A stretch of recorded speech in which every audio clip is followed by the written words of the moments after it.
O Supremo Tribunal Federal decidiu que o porte de maconha para uso pessoal não pode ser considerado crime no Brasil.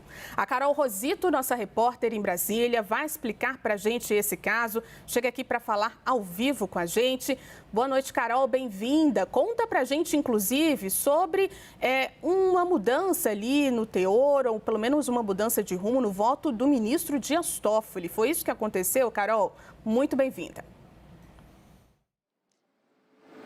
Oi, Juliana. Boa noite para você, boa noite a todos. Olha, o ministro Dias Toffoli, logo no início da sessão do julgamento aqui desta terça-feira no Supremo Tribunal Federal, pediu a palavra para fazer uma espécie de esclarecimento no seu voto, né? E aí, com esse esclarecimento, o STF conseguiu formar maioria para descriminalizar o porte de maconha para uso pessoal. O que aconteceu? Vamos lembrar, ao votar na semana passada, Toffoli abriu ali uma espécie de terceira via, né, durante o julgamento. Isso porque ele defendeu que a lei de drogas que está vigente já presumia que o ato de portar drogas não é crime. Na prática, é um ato ilícito administrativo e não penal. Mas ele disse que talvez não tivesse sido muito claro no seu voto, então fez essa espécie de esclarecimento, né, de complemento, seguindo então com a maioria, inclusive com o relator ministro Gilmar Mendes, a favor de descriminalizar essa questão da maconha, o porte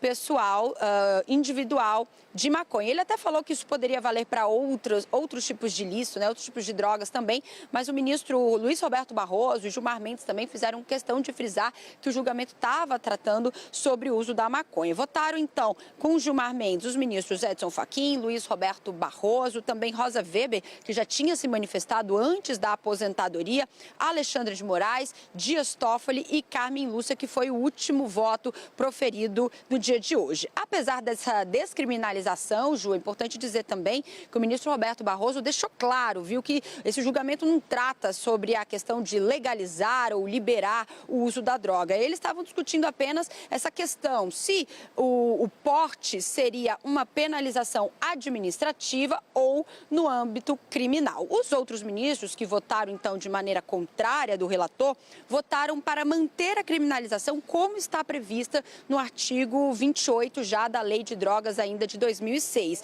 que diz o seguinte, né, o porte pode ser crime, mesmo com essas questões dessas penas mais alternativas, ações socioeducativas, por exemplo. E aí, nesse sentido, votaram os ministros Zanin, Nunes Marques e também a André Mendonça, além de Luiz Fux. Essa sessão, Ju, foi suspensa agora há pouco, mas é importante a gente lembrar que ela vai ser retomada a partir de amanhã, porque os ministros também estão discutindo uma outra questão, os critérios da quantidade, né? Isso porque eles vão definir também se como diferenciar o usuário de traficante com base nessa quantidade. Já há uma maioria que é importante estabelecer, então, essa quantidade. Agora eles vão definir quanto. Tem ministro defendendo 10 gramas, ministro defendendo até 60 gramas. Então, isso é uma discussão que vai se estender e provavelmente esses detalhes serão retomados a partir de amanhã. A gente, claro, segue acompanhando esse julgamento. Ju, volto com você. Importantíssimo, Carol. Muito obrigada pelas suas explicações.